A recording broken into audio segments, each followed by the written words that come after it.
আসসালামু আলাইকুম। আজকে ক্লাসে চতুর্থ শ্রেণীর গণিত বইয়ের অধ্যায় ৬ গুণিতক ও গুণনীয়ক নিয়ে আলোচনা করব। তবে আজকে ক্লাসে শুধুমাত্র গুণিতক নিয়ে আলোচনা করব। তো গুণিতক নিয়ে আলোচনা করতে হলে প্রথমে আমাদের জানতে হবে গুণিতক কাকে বলে। তোমাদের বইতেই দেওয়া আছে, তোমরা ৮২ পৃষ্ঠা বের করো, দেখো ঠিক মাঝখানে লেখা আছে কোনো সংখ্যাকে পূর্ণ সংখ্যা দ্বারা গুণ করলে গুণফলই হবে ওই সংখ্যার গুণিতক। তাহলে তোমাদের পরীক্ষায় যদি আসে যে গুণিতক কাকে বলে, তাহলে তোমরা লিখবা কোনো সংখ্যাকে পূর্ণ সংখ্যা দ্বারা গুণ করলে গুণফলই হবে ওই সংখ্যার গুণিতক। এখন তোমাদের মনে প্রশ্ন আসতে পারে যে পূর্ণ সংখ্যাটা কি? পূর্ণ সংখ্যা হচ্ছে আমরা যেমন 1 2 3 4 5 6 লিখি না, এটা হচ্ছে পূর্ণ সংখ্যা। হ্যাঁ, 1 2 3 4 5 এগুলো সব কি পূর্ণ সংখ্যা। তাহলে কোনো সংখ্যাকে যদি পূর্ণ সংখ্যা দ্বারা গুণ করি তাহলে সেই গুণফলই হবে ওই সংখ্যার গুণিতক। তো চলো কিভাবে আমরা একটু দেখি। ধরো আমরা একটি সংখ্যা নিলাম 5, এখন 5-এর গুণিতক বের করব। 5-এর গুণিতক কীভাবে বের করবা? এখন এই সংখ্যাকে আমরা পূর্ণ সংখ্যা দ্বারা গুণ করব। ধরো 5-এর সাথে প্রথমে আমরা 1 গুণ করব। 5-এর সাথে যদি 1 গুণ করি তাহলে 5 অক্ষে 5 হবে, একটা বের হয়ে গেল। আবার ধরো 5-এর সাথে আমরা 2 গুণ করলাম, তাহলে 5 দুখানি 10 হবে। আবার 5-এর সাথে 3 গুণ করলে হবে 3 5-এ 15। আবার 5-এর সাথে 4 গুণ করলে হবে 4 5-এ 20। আবার 5-এর সাথে 5 গুণ করলে 5 5-এ 25। এইভাবে আমরা লিখতে থাকব। তাহলে যে আমরা 5 10 15 20 25 পাইলাম, এইগুলাই হচ্ছে এই 5-এর গুণিতক। ঠিক আছে, তাহলে 5-এর গুণিতক বের করতে হলে আমাদের কি করতে হবে? পূর্ণ সংখ্যা দিয়ে গুণ করতে হবে। প্রথমে 1 দিয়ে, তারপর 2 দিয়ে, তারপর 3 দিয়ে, 4 দিয়ে, 5 দিয়ে গুণ করে যে সংখ্যাগুলো পাবো সেইগুলোই হচ্ছে গুণিতক। তবে তোমরা চাইলে আরও সহজভাবে করতে পারো, গুণ না করে তোমরা নামতা পড়ে করতে পারো। ধরো 5-এর গুণিতক এসেছে, তাহলে তোমরা 5-এর ঘরের নামতা পড়বা, তাহলে কিন্তু হয়ে যাবে। তো নামতা পড়ে কিভাবে করবা সেটা আমরা পরবর্তীতে আলোচনা করব। তো এখন দেখো এখানে লেখা আছে রিয়া, রনি ও রাইসা 3 ভাই বোন। বলছে বাবা তাদের জন্য লিচু কিনবেন। এবং তারা 3 জনে যদি 1টি 2টি 3টি 4টি 5টা করে লিচু নেয় বা লিচু নিলে কয়টি লিচু লাগবে? দেখো যদি 3 জনে 1টি করে লিচু নেয় তাহলে কয়টা লিচু লাগবে? আবার 3 জনে 2টি করে লিচু নিলে কয়টা লিচু লাগবে? বা 3টি করে লিচু নিলে কয়টা লিচু লাগবে? সেটা আমরা এখন বের করব। দেখো এখানে কিন্তু দেওয়া আছে যদি 3 জনে লিচু নিতে পারবে, 3টি লিচু কিনলে প্রত্যেকে 1টি করে পাবে। যদি 3টি লিচু কেনে তাহলে প্রত্যেকে 1টি করে লিচু পাবে। যদি 6টি লিচু নেয়, দেখো যদি 6টি লিচু নেয় তাহলে প্রত্যেকে 2টি করে লিচু পাবে। যদি 9টি লিচু নেয় তাহলে প্রত্যেকে 3টি করে লিচু পাবে।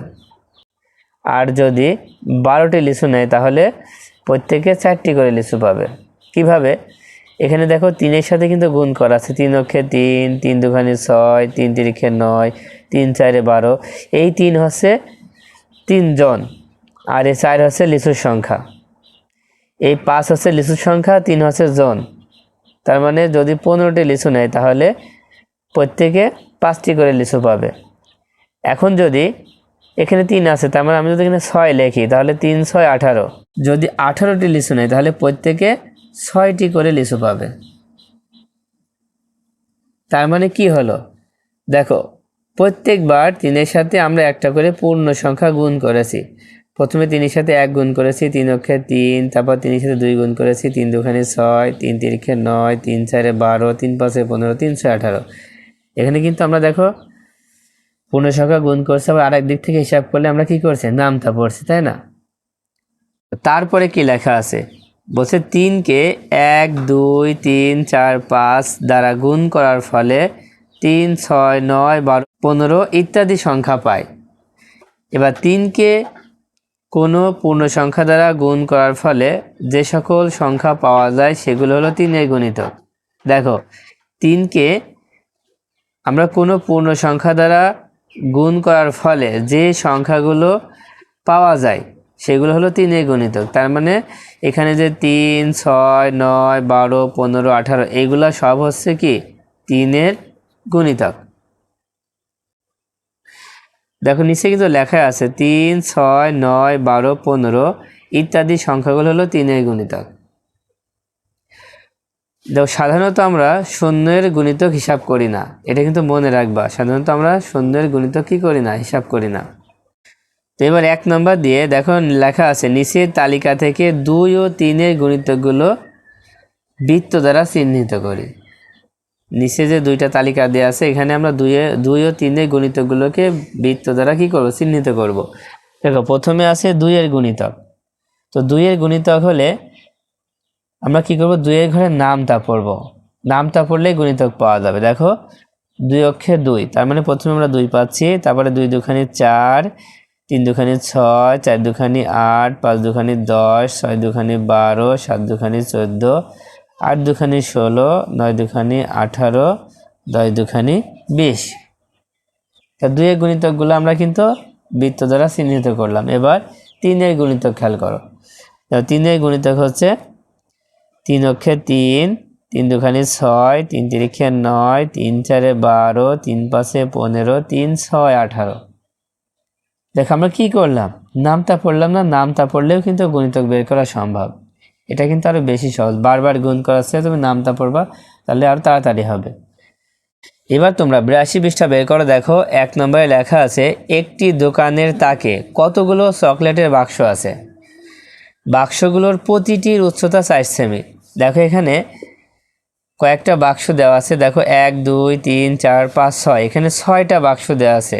বাক্সগুলোকে একটির উপর আরেকটি পরপর সাজালে উচ্চতার পরিমাপ অনুযায়ী যে সংখ্যাগুলো পাওয়া যাবে তা বের করি। দেখো এই বাক্সগুলোর প্রতিটির উচ্চতা হচ্ছে 4 সেমি। এখন এই বাক্সগুলো একটির উপর আরেকটা যদি আমরা রাখি তাহলে আমরা মোট কত উচ্চতা পাবো সেটা আমরা বের করব। দেখো এখানে কিন্তু করে দেয়া আছে, আমরা এটা দেখেই বলি যে প্রথমে 4-এর সাথে আমরা 1 গুণ করব। তাহলে 4-এর সাথে 1 গুণ করলে 4 অক্ষে 4 পাবো। তারপর 4-এর সাথে আবার 2 গুণ করলে 4 দুখানি 8 পাবো। 4-এর সাথে 3 গুণ করলে 3 4-এ 12 পাবো। আবার 4-এর সাথে 4 গুণ করলে 4 4-এ 16 পাবো। 4-এর সাথে 5 গুণ করলে 4 5-এ 20 পাবো। 4-এর সাথে 6 গুণ করলে 24 পাবো। যেহেতু এখানে 6টা বাক্স আছে তাই 6 পর্যন্ত আমাদের 4-এর সাথে গুণ করতে হবে। সর্বশেষ যেটা আমরা পেয়েছি যে 24, তার মানে 6টি বাক্সের উচ্চতা হবে 24 সেমি। এই 6টি বাক্স যদি আমরা পরপর সাজাই তাহলে উচ্চতা হবে কি 24 সেমি। এবার 2 নম্বর খেয়াল করো। 2 নম্বর আছে কোনো সংখ্যার গুণিতক কিভাবে নির্ণয় করব। দেখো আমরা এটা কিন্তু আগেই পড়েছি, আবার পড়ছি যে কোনো সংখ্যাকে পূর্ণ সংখ্যা দ্বারা গুণ করলে গুণফলই হবে ওই সংখ্যার গুণিতক। কোনো সংখ্যাকে পূর্ণ সংখ্যা দ্বারা গুণ করলে গুণফলই হবে ওই সংখ্যার কি গুণিতক। তারপরে আছে কোনো সংখ্যার গুণিতক অনির্দিষ্ট ও অসীম, মানে গুণিতকটা কি হবে অনির্দিষ্ট ও অসীম, তার কোনো শেষ নেই, আমরা যত খুশি তত লিখতে পারবো। এই 2 নম্বরটা খেয়াল করো, বলছে নিচের সংখ্যা চার্টের 5-এর গুণিতকগুলো এই চতুর্ভুজ দিয়ে চিহ্নিত করব আর 7-এর গুণিতকগুলো বৃত্ত দ্বারা চিহ্নিত করব। তো প্রথমে আমরা 5-এর গুণিতকগুলো খেয়াল করি। 5-এর ঘরের নামটা পড়বা। দেখো প্রথমে একটা দেওয়া আছে 5, 5-এর পরে 10। খেয়াল করো 10-এর পরে হচ্ছে 15। 5-এর ঘরের নামটা পড়ো। 5 অক্ষে 5, 5 দুখানে 10, 3 5-এ 15, 4 5-এ 20, 5 5-এ 25, 5 6 30, 5 7 35, 5 8-এ 40, 5 9 45, 5 10-এ 50। তার মানে 5 5 করে বাড়ছে। দেখো 55, তারপরে হবে 60, 65, 70, 75, 80, 85, 90, 95, 100। দেখো 5-এর গুণিতকগুলো কিন্তু আমরা চতুর্ভুজ দ্বারা চিহ্নিত করলাম। এবার 7-এর গুণিতকগুলো বৃত্ত দিয়ে চিহ্নিত করব। তো 7-এর ঘরে নামটা পড়ো। দেখো 7 অক্ষে 7, 7 দুখানি 14, 3 7-টা 21, 4 7-টা 28, 5 7-টা 35, 6 7-টা 42, 7 4-টা 49, 7 8-টা 56, তারপর 7 9 63, 7 10 70। তারপরে তো আছে 7 11 77, এবার 7 12 84, 7 13 91, 7 14 98, সর্বশেষ হচ্ছে 98। আর কিন্তু হবে না।